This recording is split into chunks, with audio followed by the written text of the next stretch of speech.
Je lisais en début d'émission, une rencontre s'est tenue ce lundi entre les différentes coalitions de partis politiques à Dixine au siège de l'UDG de Mamadou Sylla. Ces coalitions sont entre autres l'ANAD, la COPED et la GORED qui décident de se mettre ensemble. L'objectif principal était de parapher un mémorandum commun qui sera déposé auprès du CNRD. Et pour en parler, nous avons au téléphone Dr Ousmane Doré, il est président du parti MND. Bonsoir Dr Doré. Oui, bonsoir. Bonsoir à vous. Finalement, est-ce que vous avez réussi à parapher ce mémorandum commun dont il s'est agi depuis le début?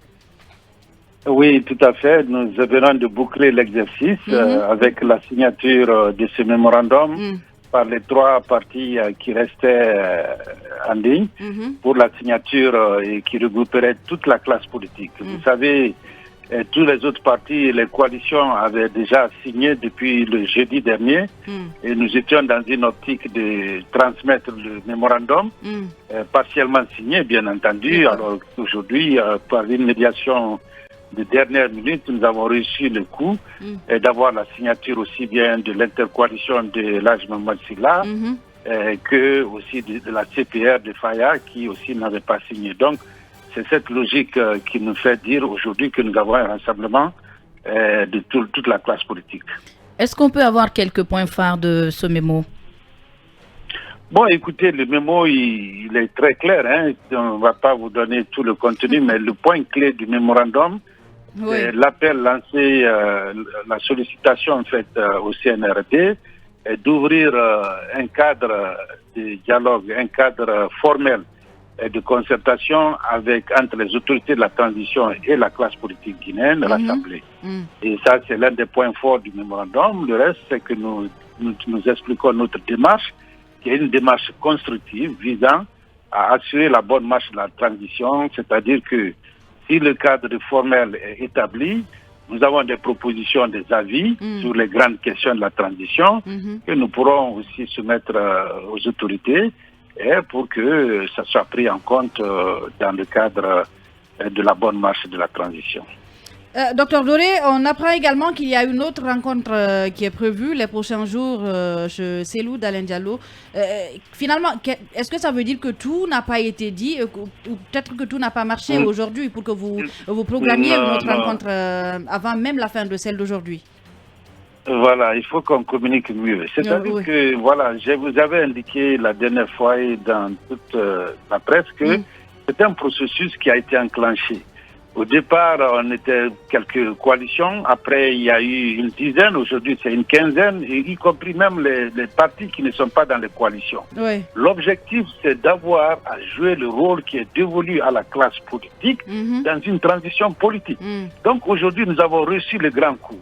Le premier coup, c'était la nomination des 15 représentants. Ça a créé tous les problèmes que ça a créé, vous en avez parlé. Aujourd'hui, il n'est plus question de ça. Aujourd'hui, il est question maintenant d'avoir tout le monde ensemble. Alors, dans le cadre de ce rassemblement, on a prévu qu'au lieu de se réunir comme je l'ai fait jusqu'ici dans les réceptacles hôteliers pour gérer les questions d'ego des uns et des autres, aujourd'hui, chacune des formations politiques ou coalitions peut prendre en charge l'organisation. C'est-à-dire qu'il y a d'abord l'UFDG, l'ANAD, qui a déjà proposé de nous recevoir, je crois la prochaine fois, si c'est le jeudi, on va faire un communiqué.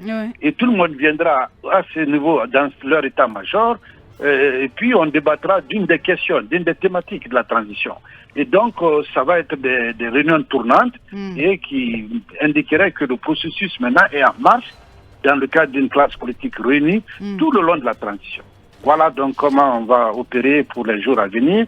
Il y aura un agenda défini et personne ne va s'arc-bouter sur le fait que ça doit être chez moi ou nécessairement. On va tourner et chacun pourra peut-être présider ces réunions-là et formuler les avis qu'on soumettra au CNRD. Alors, docteur, aujourd'hui, j'ai comme l'impression que l'essentiel du principal dans votre démarche, c'est avoir une passerelle entre la classe politique pratiquement et le CNRD. Le CNRD, j'allais dire. D'ailleurs, on a vu à travers la feuille de route du gouvernement que cette transition est définie comme hautement politique, ce qui, jusque-là, en tout cas, laissait le doute. Est-ce que si vous avez été concerté, vous auriez proposé quelque chose par rapport à cette feuille de route? Qu'est-ce que vous souhaitez d'urgence apporter à cette transition pour sa réussite? Écoutez, vous savez, le manque de communication ou de dialogue avec formel, je veux dire, entre les autorités et la classe politique, ça a fait naître beaucoup de suspicions. Beaucoup de gens ont pensé qu'ils veulent peut-être s'engager dans des questions de développement et peut-être rester là pour longtemps. Je pense que tout cela n'aide pas. Parce que dans la mesure où il y avait une feuille de route qui devait être déclinée, et nous avons vu le contour de cette feuille de route que le PM a proposée, qui a été validée d'ailleurs, c'est qu'il y a vraiment des activités qui, en fait, sont là pour préparer le retour à l'ordre constitutionnel. C'est ça l'objectif d'une transition politique. Donc, si vous regardez ça, nous sommes rassurés que, bon, il y a vraiment une sorte de séquences, des choses. Il faut d'abord le CNT en place, il faut la constitution, il faut mettre les organes d'élection. Tout ça, ça rassure. Maintenant, ce qui n'est pas là-dedans, c'est le chronogramme. Justement. Qui pourra mener à la sortie de la transition. Est-ce que ça ne vous inquiète pas? Non. Vous êtes là, docteur? Allô? Docteur Doré? Oui. Est-ce que vous nous recevez? Ça bug. Un petit souci technique avec la ligne. On va essayer de rappeler Dr Ousmane Doré. Alors Lincoln, rapidement, avant de l'avoir, on a plus assez de temps. On vient d'écouter Dr Ousmane Doré. Finalement, est-ce que ça rassure? C'est le plus grand mal qu'on souhaite à l'opposition. L'unité d'action. Non, si c'est mal. Oui. Et aujourd'hui, je sais que ça n'a pas été facile, mais les gens ont cru. Et par rapport à ceux qui sont dans les rangs et ceux qui ne sont pas dans les rangs, on sent aujourd'hui que la plupart rejoignent le rang. Il faut parler peut-être enfin, il faut avoir la voix unique devant, pourquoi pas, les militaires pour la transition. C'est qui commence à aller. C'est vrai que même Dieu, je m'excuse, ne fait pas l'unanimité. Il a créé des gens, mais il y a des gens qui ne reconnaissent pas Dieu. Le principal, peut-être, succès dans cette démarche-là, c'est le fait que les partis, les coalitions, intercoalitions ont accepté d'être autour de la table et s'entendre pour un comportement vis-à-vis des militaires. Il y a beaucoup de personnes qui estiment que cette classe politique aurait dû commencer par ça au lieu d'applaudir ce coup de tas. Mieux vaut tard que jamais. Vous savez, non, pas du tout. Vous savez, on sort d'un contexte quand même un peu difficile. Qui aurait cru que le 5 septembre allait arriver? C'était le tuyau. Lincoln, Dr Doré est là. Dr Doré, vous nous recevez? Oui, tout à fait. Oui, docteur, je vous demandais justement si le fait que dans cette feuille de route, il y a beaucoup de choses à faire, mais il n'y a pas une date, il n'y a pas de chronogramme. Est-ce que ça ne vous inquiète pas? Bon, écoutez, l'heure n'est pas à formuler des critiques négatives, l'heure est de s'engager pour que nous puissions arriver à un accord sur une durée qui soit optimale. Qu'ils ont sorti déjà la feuille de route, qui n'est pas assortie de chronogramme. Nous pensons qu'il y a l'opportunité pour nous maintenant de discuter avec eux sur le chronogramme qu'il faut. C'est-à-dire, on peut voir des activités qui sont inscrites et se rendre compte que ça ne demande pas 5 ans de transition, par exemple.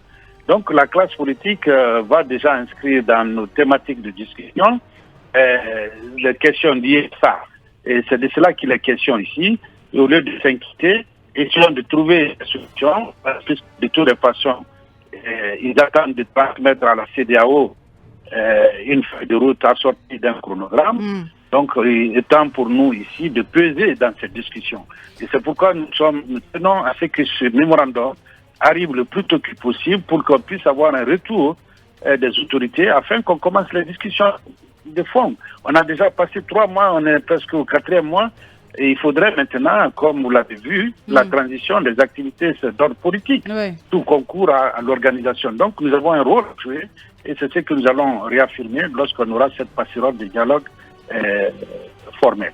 Est-ce que ce n'est pas justement la publication de cette feuille de route qui a précipité cette rencontre d'aujourd'hui? Vous vous êtes peut-être dit qu'il était urgent de vous rencontrer? Oui, madame, nous étions dans cette dynamique. Nous savions, d'ailleurs, notre planning était que nous retrouvions avant que la feuille de route ne soit publiée. Oui. Et c'est fait. Maintenant, nous sommes déjà rassemblés. Nous avons quand même un avis à apporter. Maintenant, exactement. Ce qu'il faut retenir, c'est que vraiment, on a compris ça très tôt, depuis bien avant même cette question du CNT. On avait compris, on s'est rassemblés à l'hôtel, si vous vous rappelez, début novembre. Et depuis ça, on a tenu près de 7 à 8 réunions. Et voilà, c'est parce qu'on était aussi conscient du fait que si on n'est pas rassemblés pour parler d'une même voix ou avoir nos points de vue, peut-être que la transition là va aller sans nous. Et ce qui serait préjudiciable, puisque de toute façon, c'est une transition politique. Oui. Et au bout du processus, c'est les acteurs politiques qui vont venir comme candidats pour essayer de participer au processus électoral. Et quelle est la difficulté aujourd'hui pour ramener le Rassemblement du peuple de Guinée dans les rangs, le RPG? Oui, c'est une bonne question. De la réunion de Dixine Bora, nous sommes allés directement au siège du RPG, qui était en réunion parallèle. C'est pourquoi les deux réunions ne pouvaient pas se tenir en même temps. Le RPG était en réunion parallèle, c'est ça? En parallèle, puisqu'ils avaient leurs alliés qui devaient être informés du contenu du mémorandum. Oh. Donc on leur a donné le temps qu'il fallait, parce que bien qu'ils aient accordé eux-mêmes, ils ont signé là-dessus ou accepté, mais pour signer effectivement, il fallait consulter les autres parties alliées. Donc, du siège de Mamadou Sylla, nous sommes transportés au siège du RPG, et voilà, ils étaient en pleine discussion, en discussion du mémorandum, que nous attendons d'un moment à l'autre pour le soumettre au palais. CNRD. Donc, voilà, c'est le seul point qui reste. Et je crois qu'il n'y a aucun souci là-dessus d'ailleurs. Et nous félicitons réellement d'avoir reçu le coup de mettre ensemble tout le monde. Et je dis bien, c'est tout le monde. Parce que même ceux qui avaient des doutes, parce qu'ils ont été frustrés par les désignations, ont compris qu'il fallait effectivement rentrer dans les rangs. Merci à vous, Dr Ousmane Doré. Je rappelle que vous êtes le président du MND. Merci d'avoir répondu à nos questions et surtout merci de votre disponibilité. Restez avec nous, on ouvre l'antenne, ils ne s'en foutent pas.